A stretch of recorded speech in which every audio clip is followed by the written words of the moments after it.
Could you tell our audience a little bit how that came about and how you actually first taught Willie Nelson, who's now a big proponent of biodiesel, about hemp biodiesel?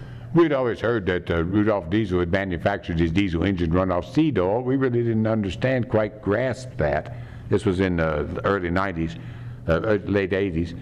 And then a fellow from Nevada, Las Vegas, Nevada, came through town driving a little Volkswagen diesel, and he was running it off Burger King oil. And so we had just derived some hemp oil out of hemp seeds. Hemp seeds are 30 to 40% oil by weight. You got 100 pounds of hemp seeds, you can derive 30 to 40 pounds of pure oil out of it. And so we had some of that, and he tested it out in his engine, and he says, this is the best seed oil that I've ever driven this car on. And so we had seed oil. When Willie came in to do a benefit concert for me, we poured that hemp oil into my Mercedes diesel and drove it about 110 miles across Kentucky. And it was the first time in, I guess, 50 to 60 years that any vehicle had ever been driven on hemp oil on the United States roads.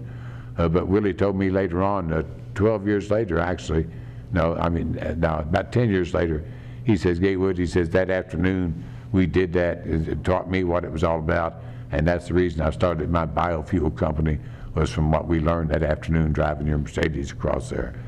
And we were also smoking about the biggest hooters that probably rode in Kentucky at the time. And there was a caravan of us. We went from the Hyatt there and Rupp Auditorium through Frankfurt, the state capital, which is about 80 miles, and then altogether 120 miles all the way into Louisville, which is the largest city in Kentucky. And then he did a big benefit concert for you there that night. That's right.